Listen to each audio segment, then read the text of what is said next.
tengan todos muy buenas tardes y vaya nuestro agradecimiento a nombre propio y de INEA Campenaike por acompañarnos hoy día y una vez más en este ciclo de charlas que hemos debido y que con agrado estamos llevando por los efectos de la pandemia de manera virtual.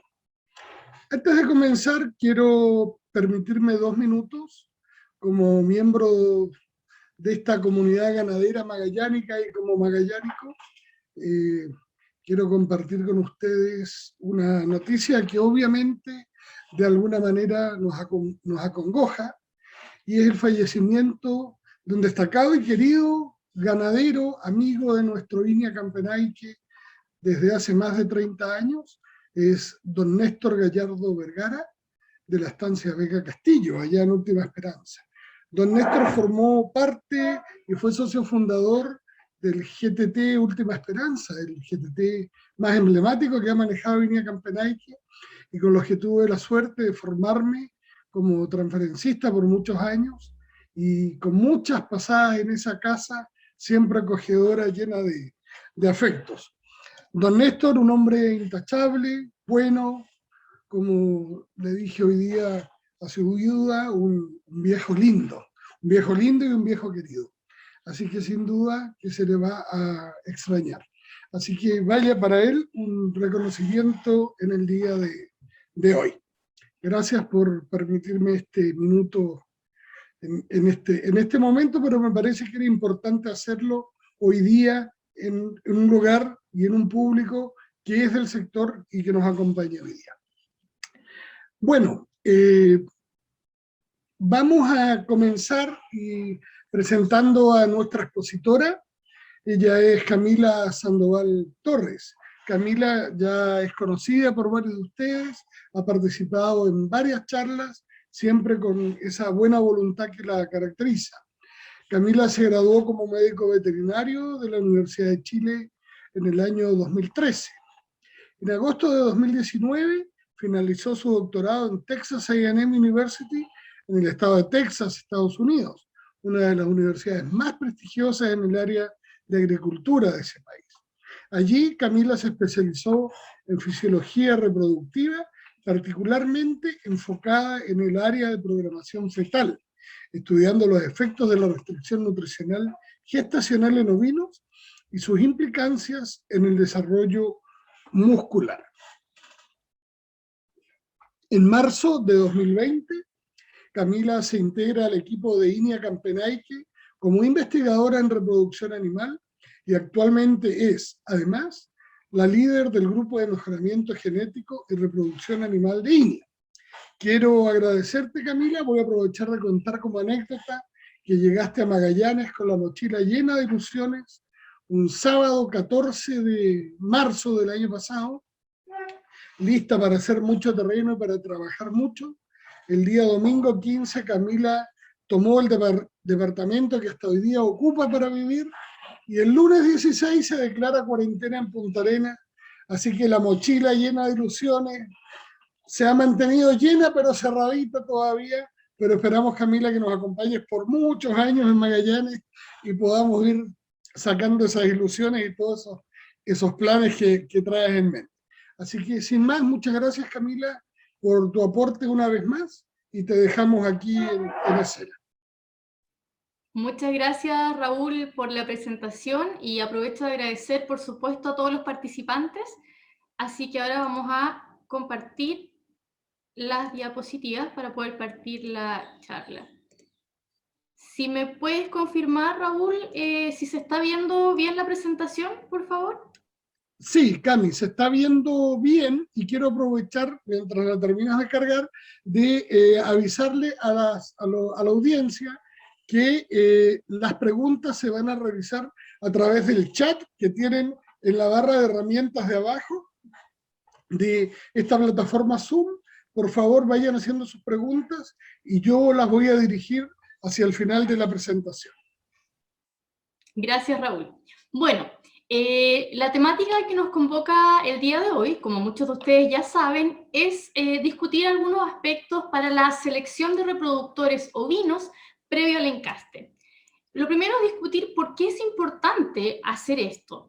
Y bueno, en general, si estamos pensando en un sistema de producción ovina en donde estemos enfocados principalmente en la producción de carne, por lo tanto lo que queremos es producir más corderos, a nivel de todo el ciclo reproductivo tenemos distintos objetivos a lograr, ¿no es cierto? Queremos, por supuesto, aumentar la tasa de preñez, queremos aumentar la prolificidad de nuestras hembras, mejorar el peso de nacimiento de los corderos, reducir la mortalidad, etcétera.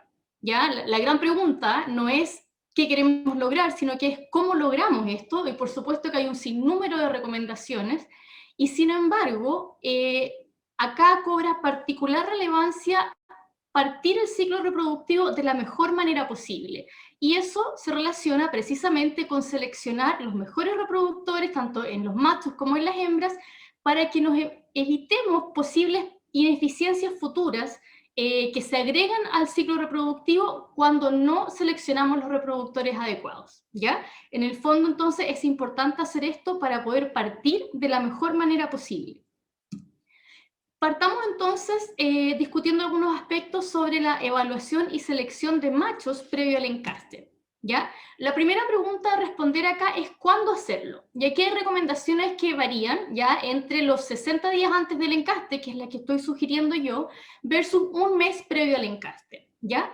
La recomendación de hacerlo 60 días antes del encaste, la verdad es que tiene una base fisiológica que se relaciona con la producción de espermatozoides a nivel testicular en el macho. Entonces, lo que les estoy mostrando acá, en un esquema simplificado, es un esquema gráfico de un testículo, ¿ya? ¿Y qué pasa? Cuando vamos avanzando en la estructura del tejido, ¿no es cierto?, desde lo macro hacia la estructura microscópica del testículo, que es lo que ven en esta foto que estoy destacando ahora, ustedes ven que finalmente el tejido del testículo está formado por pequeños túbulos dentro de los cuales se forman los espermatozoides, ¿ya? En las paredes de estos tubos que ustedes están viendo ahora, los espermatozoides se van formando desde su estadio más inmaduro, en esta, digamos, en la base de este tubo seminífero, y van madurando en la medida que se van moviendo hacia el centro del tubo, donde ya acá, ¿no es cierto?, encontramos espermatozoides maduros. ¿Qué ocurre? Todo el proceso de producción de espermatozoides, desde el estadio más inmaduro hasta el que ya está completamente maduro y listo como espermatozoide, toma en el carnero aproximadamente 7 semanas, o sea, casi, ¿no es cierto?, 2 meses o 60 días. ¿Por qué es importante entonces hacer la evaluación de los machos 60 días previo al encaste? Porque si en este momento nosotros detectamos alguna alteración en el macho a nivel testicular que sea eventualmente reversible, ¿ya? Después vamos a ver cuáles podrían ser ejemplos de esto. Le estamos dando a este macho el tiempo suficiente para que a nivel testicular haya un recambio completo de este pool de espermatozoides, de manera que al momento del encaste no corramos el riesgo de aún tener un porcentaje de espermatozoides dañados que puedan afectar la fertilidad del macho, ¿ya? Por lo tanto, hay una base fisiológica para esta recomendación en este tiempo como lo ideal.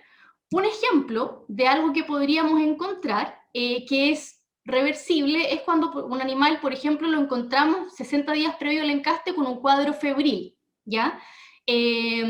O con una situación de estrés térmico. Ahora, ojo, por supuesto que en la realidad de Magallanes, ¿no es cierto?, dadas nuestras condiciones climáticas, es muy poco probable encontrar un animal que esté sufriendo de estrés térmico o de un shock calórico. Sin embargo, y aprovecho de decirlo, hay personas de la audiencia que están en México, por ejemplo, en otras latitudes el shock térmico sí que es un tema importante, donde yo me formé en Texas, por ejemplo, sí que era un tema importante, y cuando encontramos un animal en estas condiciones, vemos que normalmente, ¿no es cierto?, a nivel del testículo, acá ustedes están viendo una termografía de un carnero, hay una gradiente de temperatura, ¿ya? Desde lo más, digamos, la mayor temperatura cercana al cuerpo del animal, alrededor de 38 grados, hacia, ¿no es cierto?, lo que es el testículo propiamente tal, que tiene una disminución de aproximadamente unos entre 4 a 6 grados menos. Eso es lo normal.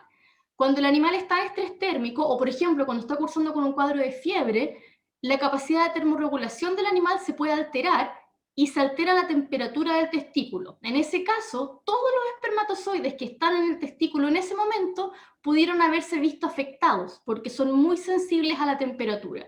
Entonces, en este caso hipotético, si nosotros disponemos de 60 días desde que detectamos esta situación para aplicar alguna medida paliativa, entonces estamos dándole tiempo a este animal para que todos estos espermatozoides afectados por el calor se renueven, ¿ya? Entonces, es todo pensando con este objetivo. El examen pre-encaste de los machos tiene 3 componentes principales, ¿ya? Lo primero que vamos a hacer es el examen físico. Y acá una de las cosas más importantes que evaluamos es la condición corporal, que no voy a profundizar mayormente en la técnica como tal, pero básicamente, ¿no es cierto?, tenemos que posicionarnos a nivel de la última costilla, hacia atrás de la última costilla, y allí nos desplazamos hacia el lugar de las vértebras lumbares y hacemos una palpación entre la apófisis transversa y la apófisis espinosa de estas vértebras lumbares, ¿ya? Gracias a esta técnica, ¿no es cierto?, podemos asignarle una condición corporal al animal que, bueno, hay distintas escalas, pero la que más usamos es la escala de 1 a 5, siendo 1 un animal que está emaciado y 5 un animal que está derechamente sobreengrasado, ¿ya? La condición corporal ideal de un macho previo al encaste es entre 3 a 3,5, ¿ya? Esto indica que está en una condición intermedia, que le da el vigor suficiente para enfrentar el encaste. Si tenemos machos demasiado delgados, en condición 2, por ejemplo, o en una condición demasiado alta, esos dos extremos van a jugar en contra de la eficiencia de este macho de ir, ¿no es cierto?, buscando a las hembras para el encaste, etc. Otro aspecto importante del examen físico es que nos fijemos en los aplomos y la condición general del macho, ¿ya? Una vez que tenemos un macho de condición corporal aceptable, fijémonos también que los aplomos estén bien insertos, que no hayan situaciones de cojeras, por ejemplo, o deformidades, que vayan a evitar o impedir, ¿no es cierto?, que este macho se desplace con facilidad para poder buscar a las hembras para la monta, ¿ya? Que tenga una marcha normal es muy importante. Además de eso, es importante hacer una evaluación, por ejemplo, de la boca, ¿ya? De los dientes. En este caso, ¿en qué nos vamos a fijar? En que los dientes no estén excesivamente desgastados, por ejemplo, porque eso impediría que el animal pueda comer con normalidad y también se traduciría, ¿no es cierto?, en que él no esté en las condiciones más óptimas para el periodo del encaste que demanda energía del macho, por lo que ya les he comentado de estar, ¿no es cierto?, en busca de las hembras en un potrero de encaste.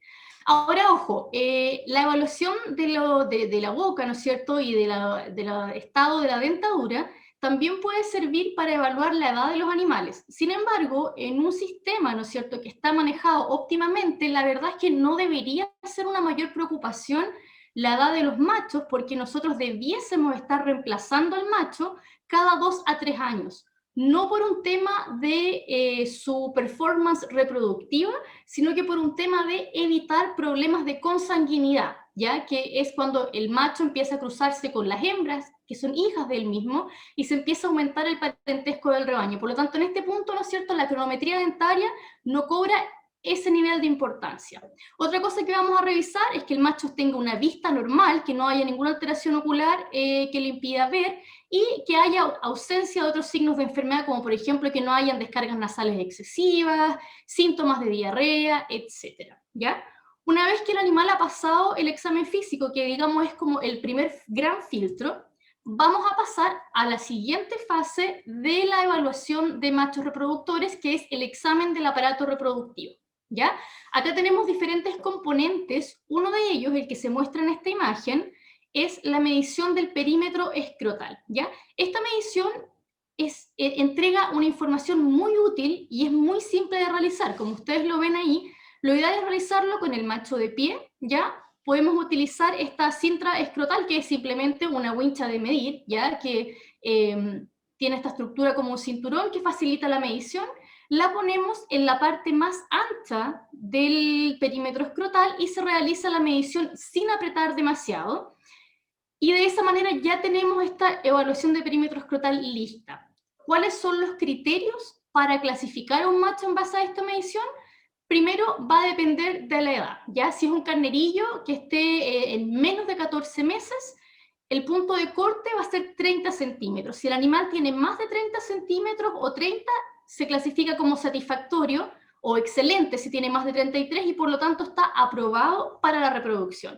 Si tiene menos de 30 es cuestionable y la verdad es que no debería pasar a ser un candidato para reproductor.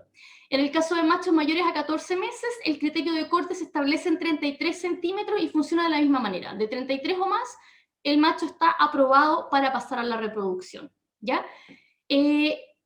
¿Por qué se utiliza de esta manera el criterio? Porque se ha establecido una relación entre el perímetro escrotal y la capacidad de producción de semen del testículo, ¿ya? Entonces, mientras menor perímetro escrotal, menor producción de semen, y al contrario, ¿no es cierto?, a mayor perímetro escrotal, o digamos ya pasando el umbral de 30 o 33 centímetros, tenemos una mayor producción de semen y por lo tanto esperamos un mejor rendimiento reproductivo de este macho.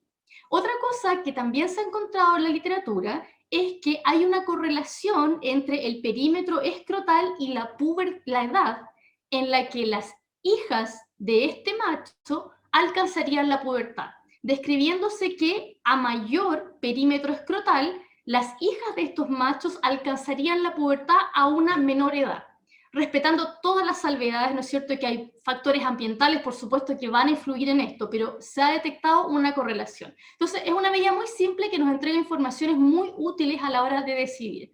Ojo también con el momento en el cual se hace esta evaluación. Supuestamente deberíamos estar haciéndola, ¿no es cierto?, 2 meses previo al encaste, pero en el caso que se realizara totalmente fuera de la temporada reproductiva, es importante considerar que hay variaciones en el perímetro. Se ha descrito, por ejemplo, incluso 2 centímetros menos, ¿ya?, cuando se hace la medición a contrastación. Entonces, eso es importante tenerlo en cuenta. Una vez que el animal ha pasado la evaluación de perímetro escrotal, seguimos adelante con el resto de la evaluación del aparato reproductivo. Acá lo que vamos a hacer primero, ¿no es cierto?, es hacer una palpación de los testículos, ¿ya? Nos vamos desde la inserción del testículo hacia la punta, nos vamos a fijar en qué cosas: que los testículos estén ambos de una misma textura, ¿ya? El testículo no tiene que sentirse con induraciones a la palpación, asimismo tampoco tiene que estar excesivamente blando, tiene que tener una textura turgente, ¿ya?, uniforme, homogénea. Por supuesto hay que verificar, ¿no es cierto?, que dentro del saco escrotal estén presentes ambos testículos, porque a veces tenemos casos donde uno de los testículos no está presente, criptorquidia, por ejemplo, ¿ya? También nos tenemos que fijar en qué, lo que muestra esta foto, que no hayan diferencias de tamaño entre uno y otro testículo. Lo que se muestra acá es una inflamación de un área de testículo que se llama epidídimo, ¿ya? Esto se conoce como epididimitis, y cuando lo encontramos es muy importante prestarle atención porque puede ser indicador de una enfermedad que se llama brucelosis, ¿ya? Es una enfermedad reproductiva que se presenta en los bovinos, que puede traer, por supuesto, mermas, ¿no es cierto?, en la eficiencia reproductiva de los sistemas, y por lo tanto esto es sin duda una lesión que debiese alertarnos y debiésemos hacer los exámenes respectivos en este caso. Acá se ve otra foto en donde hay ustedes ven el testículo disectado, ya, sin la cobertura del escroto. Acá están viendo el testículo, ¿no es cierto? Esta estructura que estoy indicando ahora es el epidídimo, en este normal, y acá están viendo un caso extremo de epididimitis o inflamación del epidídimo, ¿ya? ¿Qué otras cosas tenemos que prestarle atención? Si a la palpación sentimos sectores de induraciones dentro del testículo, tampoco es normal, ¿ya? Por supuesto, si hay daños como heridas o laceraciones, etcétera, todas esas cosas tenemos que prestarles atención. Y diferenciar entre las que pueden ser, en el fondo, curables, como una herida superficial, versus el caso de una epididimitis, que sin duda es un tema no menor que requiere hacer diagnóstico, y este macho no lo vamos a pasar a la reproducción, ¿ya? Después de eso, hacemos una evaluación haciendo una eversión peniana.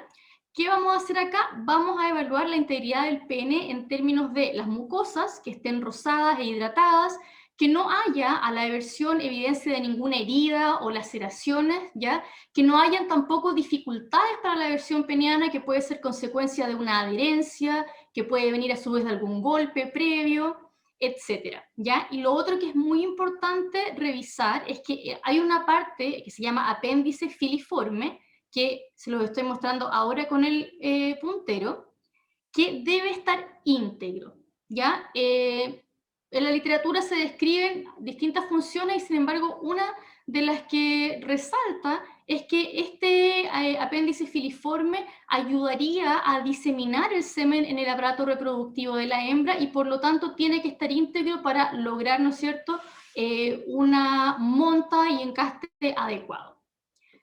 Cuando el animal ha pasado todas estas evaluaciones, podríamos ya estar en condiciones de aprobarlo para la reproducción. Sin embargo, en condiciones ideales, que hay que ser realista, muchas veces no están a nivel de campo, también debiésemos hacer una evaluación del eyaculado, ¿ya? ¿Cuáles son las limitantes para esto? Bueno, primero, que tenemos que obtener una muestra de semen de los animales, y segundo, que tenemos que disponer de un microscopio y algunos materiales a nivel de campo para poder hacer la evaluación. Por eso mismo se deja como algo ideal, pero no necesario, porque a veces la realidad no nos permite hacerlo. Si pudiéramos hacerlo, tenemos que extraer, como les mencionaba, una muestra de semen del animal, la cual se puede hacer utilizando un instrumento que se llama electroeyaculador, ¿ya? En el cual se aplican algunos pulsos en el animal para estimular la eyaculación, ¿ya? No se utiliza de forma constante, se utilizan pulsos en periodos muy breves de tiempo para proteger en todo momento el bienestar del animal que está siendo muestreado, ¿ya? La otra alternativa es hacer una colecta de semen utilizando una vagina artificial, ¿ya? En este caso, sí que tenemos que tener disponible una hembra que esté en estro para que el macho pueda montarla y de esa forma obtenemos la muestra. Esta muestra es mucho más cercana a lo que es un eyaculado a nivel fisiológico, ¿ya? Por lo tanto, siempre se dice que es una mejor calidad de muestra. Sin embargo, tiene las limitantes de la disponibilidad de la hembra en estro. Independiente del método, ¿no es cierto?, cuando obtenemos la muestra, el volumen normal de eyaculado que podemos esperar en un carnero es de más o menos 1,5 a 2 ml. Esta foto muestra un volumen mucho mayor, ¿ya? Está solamente puesta ahí con fines demostrativos. Sí que es importante que, además de un volumen normal, el semen debe tener un color blanquecino, ¿ya? No translúcido, ya un color más lechoso, y por supuesto que nunca debe tener contaminación de sangre, por ejemplo, o de pus. Orina, la verdad es que a veces en algunas muestras por electroeyaculación viene contaminado con orina y esa muestra no debiese utilizarse, ¿ya? Pero contaminación con sangre o pus ya son indicadores de alguna alteración a nivel testicular que debiese preocuparnos si es que se nos pasó desapercibida en las evaluaciones previas. ¿Qué hacemos con esta muestra? Una vez que la tenemos colectada y ya hemos evaluado estos parámetros macroscópicos, nos vamos, ¿no es cierto?, a la evaluación microscópica del eyaculado. Lo primero que podemos hacer, si tenemos el microscopio disponible, ¿no es cierto?, a nivel de campo, que es bastante más rápido, es hacer una evaluación de la motilidad gruesa o motilidad de masa, en donde simplemente lo que vamos a hacer es tomar una gotita de esta muestra de semen sin diluir, tal como está, y ponerla sobre un portaobjeto, que son estas láminas de vidrio, y mirarla al microscopio. Cosas importantes a tener en cuenta acá es que el semen, los espermatozoides, son muy sensibles a la temperatura, a temperaturas frías, ¿ya? Por lo tanto, cuando colectamos la muestra, desde que la colectamos hasta que la pipeteamos sobre este portaobjeto, tenemos que tener cuidado que todo esté idealmente alrededor de 37 grados Celsius. Por lo tanto, otra limitante a nivel de campo, ¿no es cierto?, es que estas placas las tenemos que tener previamente entibiadas, o si no, al momento de pipetear, podemos generar que por diferencia de temperatura se altere nuestra evaluación del semen, ¿ya? Cuando ponemos la gota de semen acá, simplemente la miramos a nivel de microscopio, en la menor magnificación posible, y vemos a nivel macro la motilidad de la muestra, ¿ya? No vamos a evaluar espermatozoides individuales, no vamos a contar número de espermatozoides, sino que nos vamos a quedar con una idea de qué tanta motilidad existe. Y lo clasificamos en 4 grados, desde siendo el grado 1, ¿no es cierto?, el mejor, con una motilidad muy vigorosa, hasta el grado 4, una motilidad pobre o baja. Sin duda que esto es un criterio subjetivo, por lo tanto, claro que toma tiempo ver algunas muestras para hacerse una idea de qué realmente es vigoroso y qué es bajo, ¿ya? Cuando queremos ser aún más específicos, otra de las evaluaciones que se sugiere es no solamente medir la motilidad de masa, sino que medir la motilidad progresiva de los espermatozoides. ¿Cuál es la diferencia? En la motilidad de masa nosotros sabemos si hay movimiento o no en la muestra, pero no podemos evaluar si ese movimiento es un movimiento progresivo, donde el espermatozoide realmente avanza, que es lo que en el fondo necesitamos para tener una reproducción efectiva, o si los espermatozoides se mueven, pero se mueven solamente en su lugar, o con una trayectoria que realmente no les permite un avance efectivo, ¿ya? Cuando queremos evaluar motilidad progresiva, ya la técnica es un poco más compleja, en el sentido de que tenemos que diluir la muestra, tenemos que nuevamente pipetearla, ponerla al microscopio, y acá ya es más lento. Hay que contar por lo menos, ¿no es cierto?, 100 espermatozoides, y de ellos registrar cuántos presentan motilidad progresiva. Por lo tanto, la verdad es que es mucho menos práctico. Y acá lo que yo les voy a mostrar son dos videos que comparan dos distintas motilidades progresivas, para que ustedes puedan tener una idea de qué esperar si en algún momento llegasen a hacer esta evaluación. ¿Ya? Por un lado, tenemos acá a la izquierda de la pantalla la primera muestra, que tiene, ustedes pueden ver cómo los espermatozoides realmente se desplazan a través del campo microscópico que se está evaluando. Realmente hay un movimiento efectivo, mientras que en este otro video ustedes ven cómo hay motilidad de los espermatozoides, pero en su propio lugar, no están realmente avanzando ni cruzando el campo, como sí se ve que algunos lo hacen en la imagen, en el video que se estaba proyectando a la izquierda de la pantalla, ¿ya? Esos dos son ejemplos extremos de una buena motilidad y una baja motilidad progresiva, como para ir seteando parámetros, ¿ya? Antes de continuar, quiero aclarar que estos dos videos no son nuestros, no son propiedad de INEA, son de canales de YouTube que suben material didáctico en estos temas, y por lo mismo ahí está planteado el link de cada uno de los videos con sus respectivos derechos, ¿ya? Bueno, una vez que se ha evaluado la motilidad progresiva, otra cosa que es ideal hacer, si es que estuviesen las condiciones, es hacer evaluaciones de morfología. Pero acá nuevamente vamos avanzando un paso más en dificultad de la técnica, en necesidad de entrenamiento de quien está evaluando y clasificando los espermatozoides, en el tiempo que toma hacerlo, y por lo tanto en condiciones de campo es muy poco probable que lo podamos hacer, pero sí empieza a ser muy relevante cuando cambiamos de contexto y estamos haciendo la evaluación de los machos, por ejemplo, para hacer extracción de semen y preservarlo congelado y venderlo cuando estamos en el caso de machos de alto valor genético, por ejemplo, ¿ya? En la morfología, acá tenemos un esquema que muestra un espermatozoide normal, con una cabeza, un cuerpo y una cola, y algunas anomalías que puede ser una cola enroscada, ¿no es cierto? Algunos pueden tener una doble cola, pueden haber anomalías a nivel de la cabeza también del espermatozoide, etcétera, ¿ya? Todas estas anomalías se relacionan con una disminución en la fertilidad o la capacidad de este espermatozoide de realmente poder fecundar un ovocito y generar una preñez. Por eso es importante evaluarlo si está la posibilidad. Nuevamente acá hay que diluir la muestra, probablemente también va a ser necesario usar algún tipo de contraste en el microscopio para poder ver este nivel de detalle, y si lo hiciéramos, ¿no es cierto?, nuevamente sería ideal contar cada 100 espermatozoides cuántos presentan anomalías, y así la morfología, al igual que la motilidad progresiva, se expresan en porcentaje, cuando lo podemos medir, ¿ya?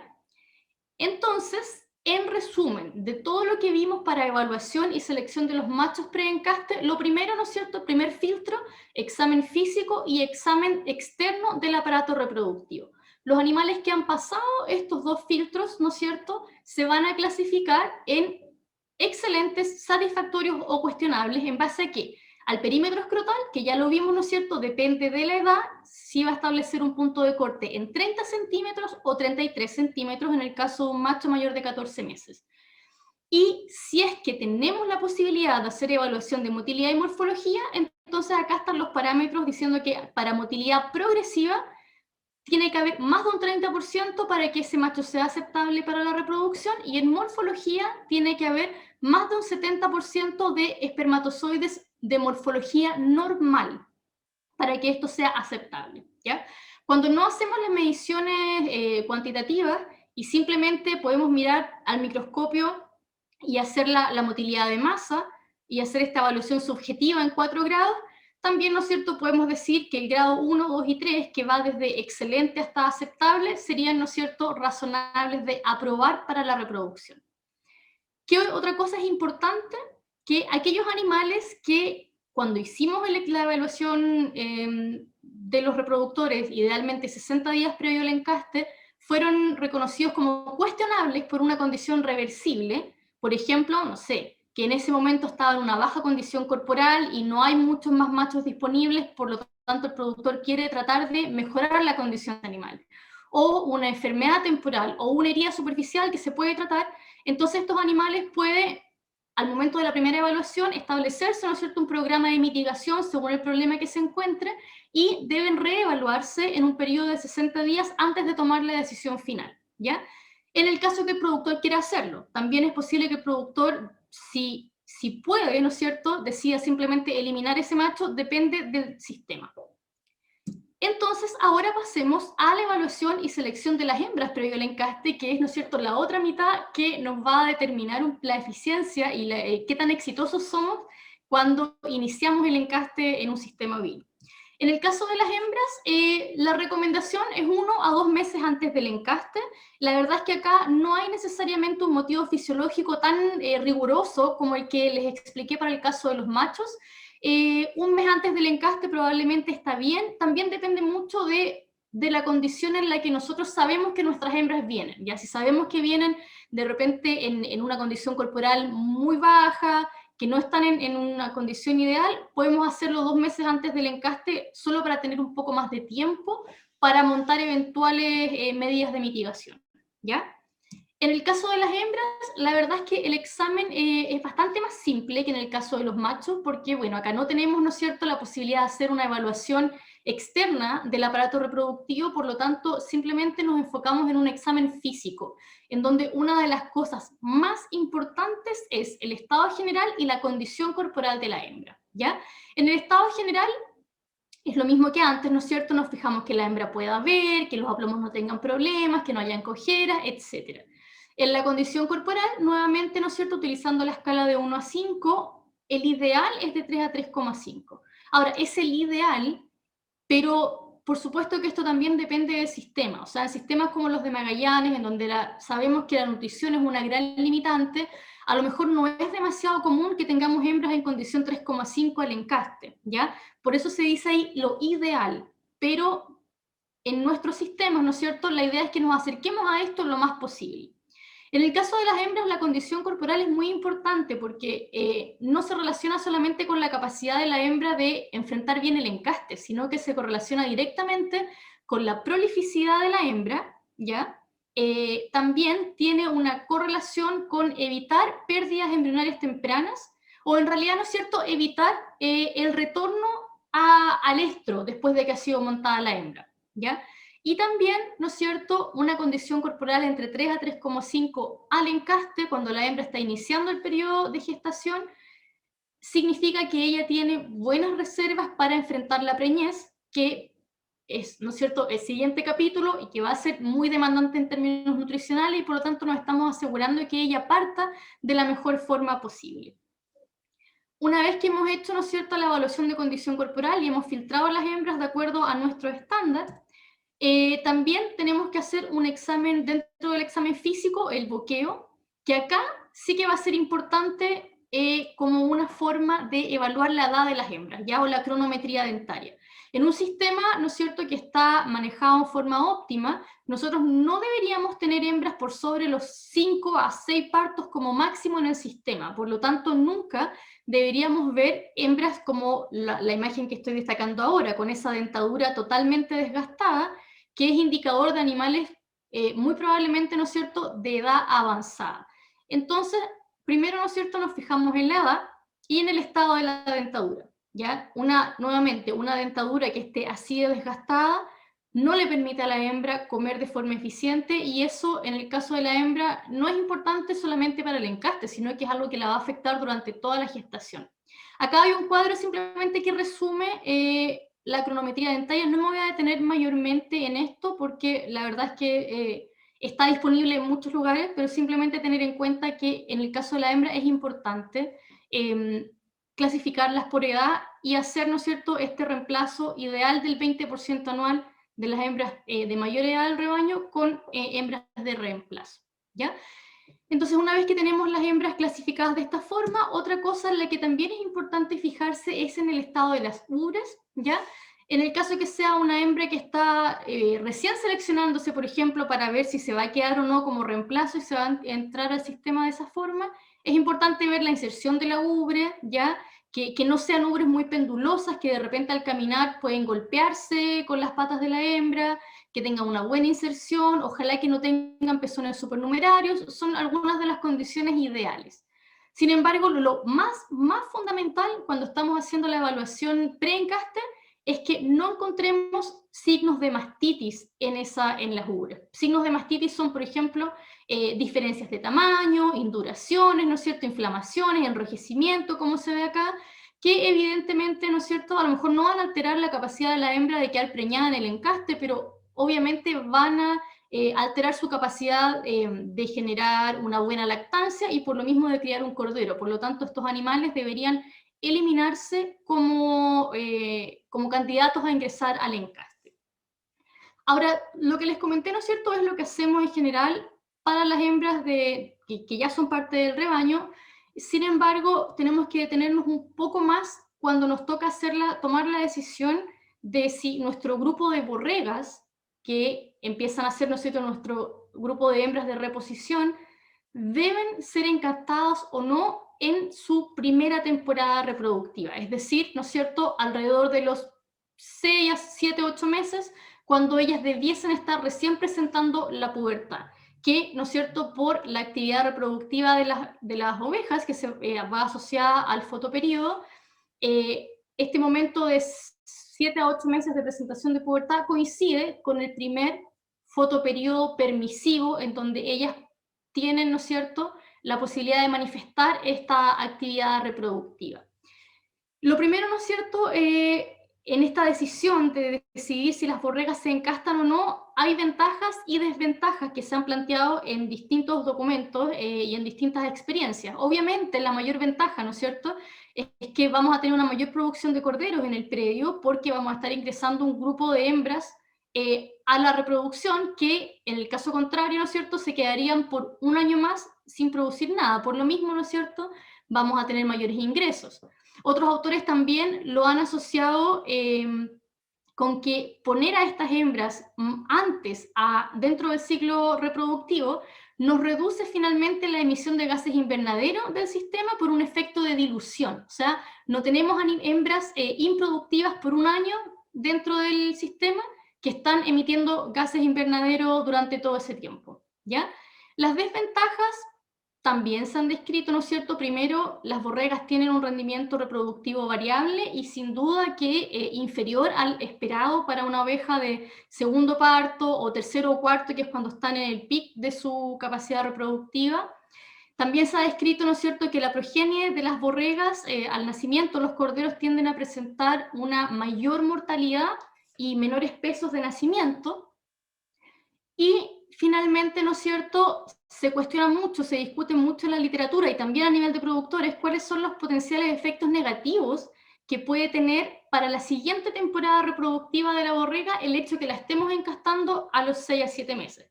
Todas esas ventajas y desventajas, la verdad es que hay que analizarlas en un contexto que viene dado por cada sistema productivo y por los recursos que cada sistema tiene disponible para estos animales. Entonces vamos a ir desmembrando un poquito esta última parte de los criterios. Primero, ¿no es cierto?, cuando nos hacemos la pregunta de cuándo encastar las borregas, tenemos que tener en claro que normalmente, obviamente acá hay variaciones por raza y también, por supuesto, variaciones en los distintos sistemas. La pubertad debiese presentarse aproximadamente a los 6 a 7 meses de edad. Ahora, es muy importante destacar acá que la edad de la hembra no es el factor más determinante para que se presente o no se presente la pubertad. Uno de los factores más determinantes, es el desarrollo y el crecimiento corporal de la hembra y su engrasamiento, ¿ya?, que da cuenta un poco, ¿no es cierto?, de la madurez que va alcanzando la hembra. Entonces, más que la edad, es el peso que tiene la hembra en este periodo. Entonces, hembras que realmente están entrando a la pubertad a los 6 a 7 meses de edad en un sistema, ya nos está dando cuenta que es un sistema que funciona de forma eficiente desde el punto de vista nutricional, donde las hembras tuvieron las condiciones necesarias para crecer y estar en óptimas condiciones para presentar pubertad en esta edad. Eso es lo primero.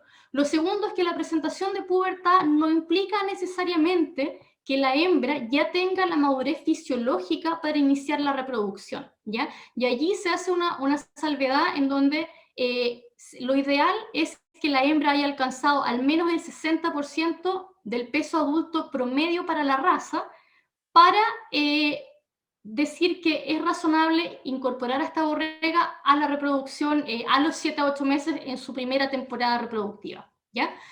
Esta recomendación del 60%, según la raza, se traduce, digamos, más o menos en aproximadamente 40 kilos hacia arriba como umbral mínimo para ingresar a las hembras a la reproducción, ¿ya? O sea, un sistema productivo que tiene borregas candidatas para ser ingresadas a la reproducción es un sistema que ya ha venido manejando eficientemente la alimentación de los animales antes del momento en que hacemos esta selección.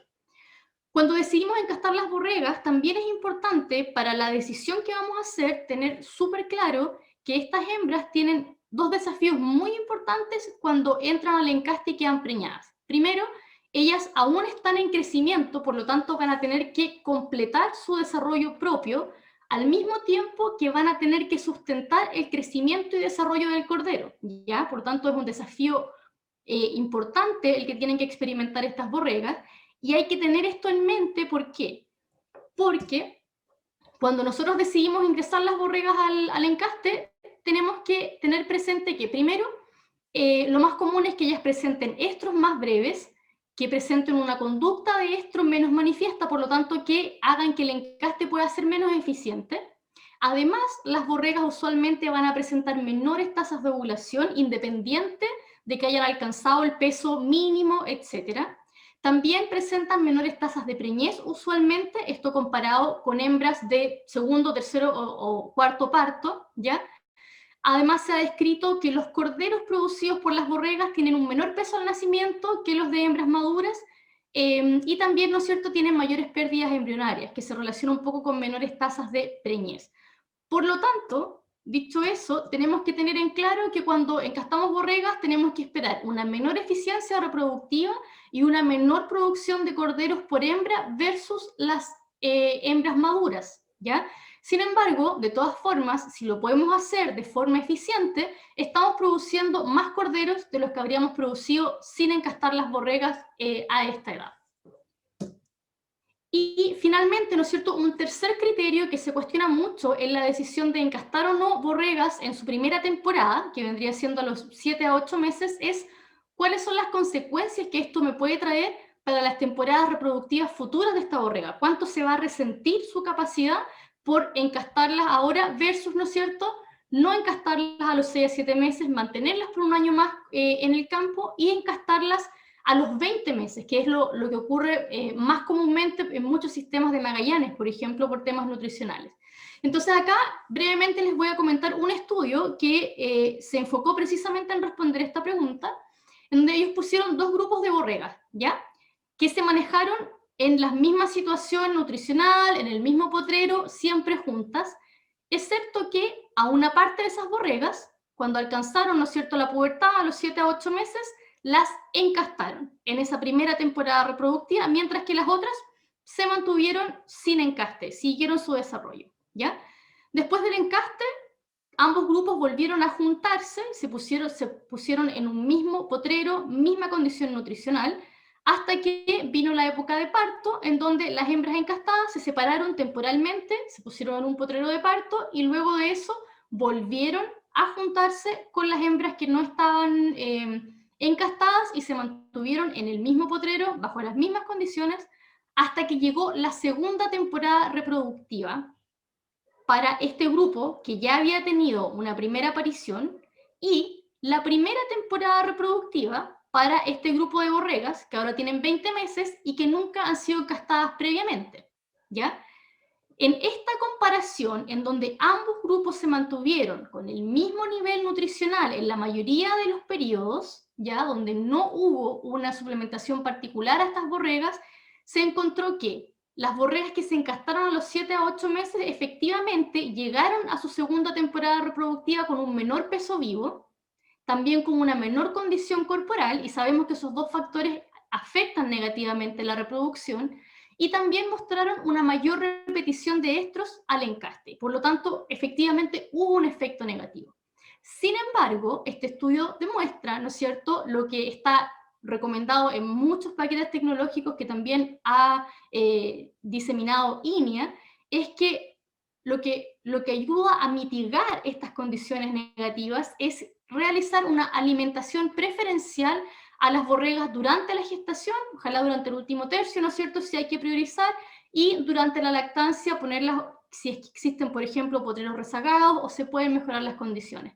Cuando se hace este manejo y se mejora la alimentación, las borregas no presentan o se reduce mucho esta brecha que existió entre los animales que se encastraron a los 7 a 8 meses versus los que se mantuvieron hasta los 20.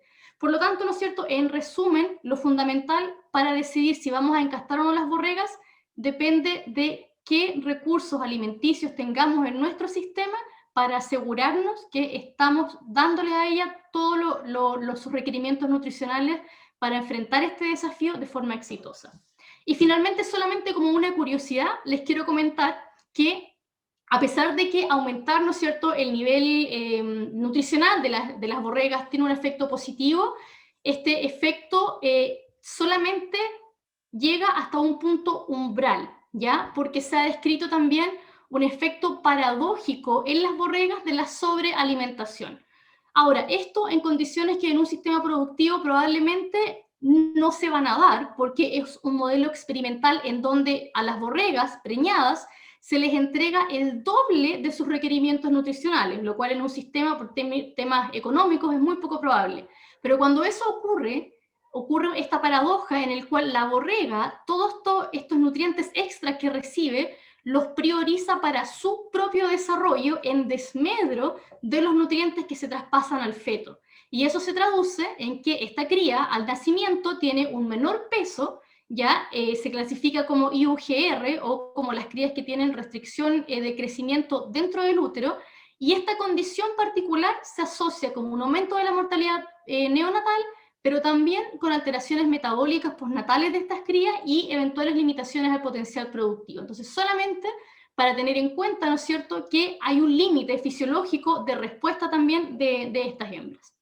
Y bueno, con eso simplemente quedan como comentarios finales una última reflexión para llevarse hoy, es que seleccionar machos y hembras que estén en óptimas condiciones para el encaste es un manejo, como ustedes vieron, muy simple. Lo que toma en ambos casos es básicamente pasar a los animales por la manga, y que sin embargo nos puede ayudar mucho a sentar las bases del éxito del ciclo reproductivo.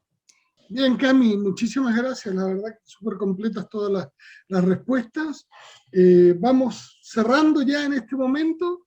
Agradecer una vez más a toda la gente que nos acompañó y que todavía nos sigue acompañando, porque la deserción ha sido mínima, lo que indica que han estado bien cautivos, bien entretenidos. Y bueno, nada, invitarlos a que nos sigan acompañando en las próximas charlas de este ciclo que tiene comprometido INEA Campenaike, y para nosotros recordar siempre la mejor recompensa, el mejor pago es la presencia de ustedes y vuestro acompañamiento en estas actividades.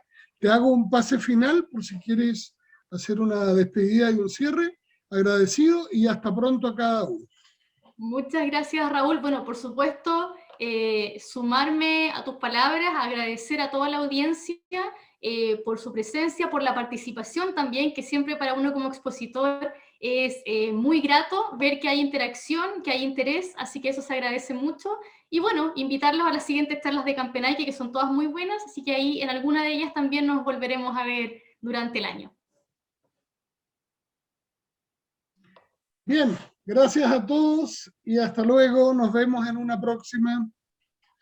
Muchas gracias, hasta luego.